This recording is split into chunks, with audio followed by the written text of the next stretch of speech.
In this video, I will give a review on my thoughts on Raiz, Spaceship, Voyager, and Six Pack. So these are micro investment applications that you can download and invest in Australian and various stock market with a very small amount of money, and is targeted for, I suppose, the lower end of the market. So what are my thoughts on these investment applications? So to begin with, let's break it down a little bit. With Raiz, originally was released through an IPO, so an initial public offering. They provided their app, which has had over 550,000 downloads to date. The way it works is you can invest a small amount of money, so say up to I believe it's up to $5,000 without incurring a fee. And the idea is it is definitely targeted at millennials. It's teaching them how to save money and invest in the markets without having to have previous understanding of the market. So in that sense, it is good as it simplifies that side of things, but anything that is simplified, there's generally drawbacks as well. So think of it this way. I mean, even Raiz themselves have come out and said that they've been quite honest and communicated that you're not going to be rich by investing in Raiz, but it's more there to design to I guess, get people to understand and learn the principles of savings. So the way it does this is it automates things like, let's say if you're going to buy coffee, and the coffee costs $4.30 in Melbourne because it's really expensive, it will round up to $5, and 70 cents of that money will automatically be put aside to invest into investments. So the way it works is it withdraws this amount of money. It is then invested into, I guess, an index, but not an official ASX index. So an index is just a fancy name for, I suppose, like the ASX 200 is an index, for example. NASDAQ, Dow Jones is another example. So they're just a list of companies that come under a category. So I guess the difference between Raiz and, say, an actual index is they pick and choose different companies. I guess the indication to how they actually invest is a little bit general. They say it's the top 100 Australian companies and top 100 global companies outside of Australia. So there is a little bit of diversification there. But really, they also say if you invest $100 or $200 and you just plan to leave it there, you're not going to make any money. So the idea is you put small amounts of money in, it compounds, and it's so small that you didn't realize that you're actually saving money. So it's a little bit different to putting just money straight into a bank for interest, because there is a risk of the market going up and down. In a recent report, they said on average the return was 13-14%, which is pretty good, considering that most savings accounts these days, offer less than 2%. So while that 13% is probably not sustainable, and it's going to fluctuate, the app is really designed for people to invest small amounts of money. So if you're working a part-time job, if you're working as a casual worker, or you don't really have much money to invest, but you want to get involved, it's a great way to do it. The problem that it solves, or the solution it offers, is a gap in the market, right? So the gap in the market where current banks and other funds aren't targeting at the moment is you have to have at least $500 all the way up to $2,000, depending on who you invest with. But typically most banks and funds will only allow you to invest if you put in a minimum of $500. Even then, you've got typically, for example, with Commonwealth Bank, $20 fees, which accounts for, a few percent. So already those fees are going to add up quite quickly. And that's only investing in one stock. So it is a different type of target. One is targeting, 100 Australian stocks as well as 100 global stocks.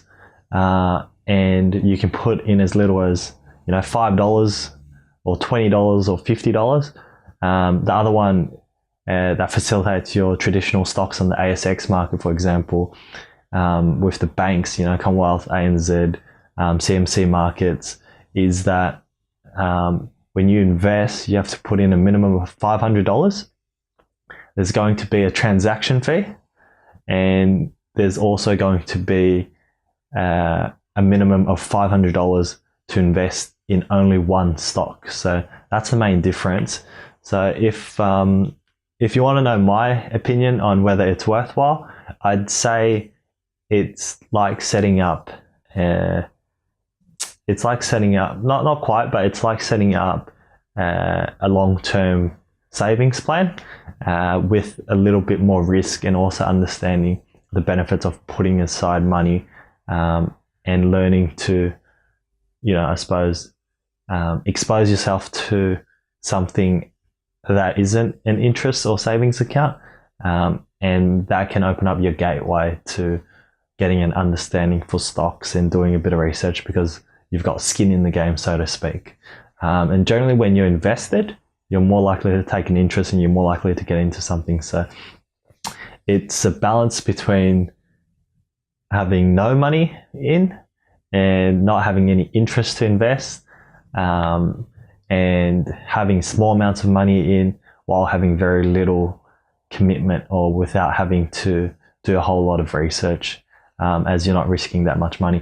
In regards to the two, if you were to compare Raiz versus Spaceship, I'd say that they're both very similar. They're micro investing applications. They've got sort of a nice design. They're designed at being quite modern looking and interactive through the app. The design is good. It's obviously targeted at the younger generation. It's interactive, and you can learn a lot by it, but it's not really something that you should be investing in with an intention of making big returns. So if you're looking to invest larger amounts, then and we're talking about $5,000 or more, and you don't want to take the time to look into the stocks and follow them or expose yourself to too much risk, you've got other mutual funds or ETFs, such as Vanguard. So if you look up that, and this is for people who have already invested, look up Vanguard, look up the ASX codes VGS, for example, which is a popular one. You've got VAP, which is a Vanguard property-based one, and you've got VAS. So that's another Vanguard one. The difference between these are one's targeted more in Australia, with a combination of stocks from technology, materials, energy, and various other ones. Whereas I guess the other index funds are targeted at overseas stocks, as well as various other stocks, right? And then you've got the property, which obviously targets property.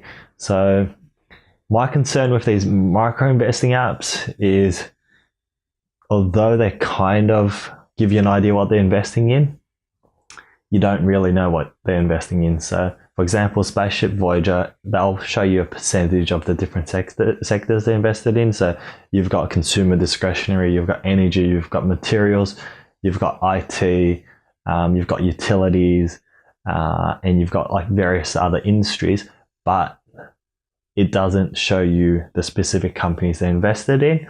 And I guess when you're investing that little money, the trade-off is they won't provide you that transparency.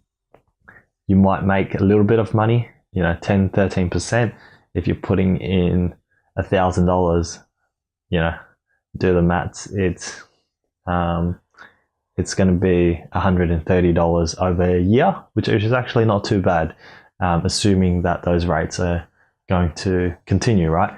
I believe with these as well, and I haven't, to be honest, looked into it too much, but if you accumulate, the idea is if you build it up to $5,000, then that amount is then taken out and you can invest that into an actual index fund like the ASX 200 or ASX 300, for example. So anyway, guys, that's my thoughts on it. There are some benefits, there are some drawbacks.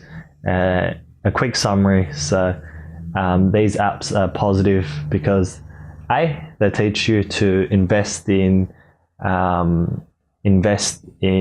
suppose, a long-term compounding strategy outside of just parking your money in banks. Second thing is low transaction fees or little transaction fees. I think they only charge $1.25 a month, which is nothing. The third thing is you can get invested with $5 or $10. And the last positive thing would be the fact that you can use it seamlessly when you purchase coffee, and it can round up to the closest nominal number, like $5 or $10 or whatever you set it to.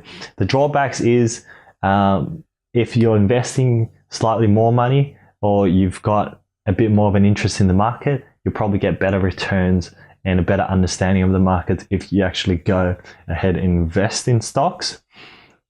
And I think another negative is, I suppose, the lack of transparency in which stocks you're being invested in. And I'd say that once you start investing above $5,000, you've got better options to invest. So if you invest directly through the Vanguard, your fees are actually going to be cheaper, because what they don't make too clear is once you invest larger amounts of money, the fees are actually higher for them to hold your funds in there. So anyway, guys, I'm going to call that a wrap. I hope you enjoyed that one. I hope I made micro investing a bit more clearer for you guys. I've given you guys a few of the features, the costs, some of the benefits, some of the drawbacks, and what to look out for. I will be making a couple more videos. I haven't been really making that many videos, mostly because I've started a new job and it's taken a lot of my focus. So I've had about 3 to 4 weeks at this new job. I might share a little bit more in my next video. I'm looking at ways that I can, I suppose, provide content that will be valuable for you guys, and obviously is interesting to you guys. But however, I need to make sure that there isn't a conflict of interest at work and what I can and can't share. So but to give you guys a brief rundown of what I actually do, I work in the digital marketing industry, so working with search engine optimization. So it is an agency with various content writers, account managers, tech guys, AdWords, pay per click type, technical guys as well. And you've got the billing team and creative directives. And I guess most of it is based around rankings and search engine optimization. So I hope you guys enjoyed this video, and I will catch you on the next video. Peace.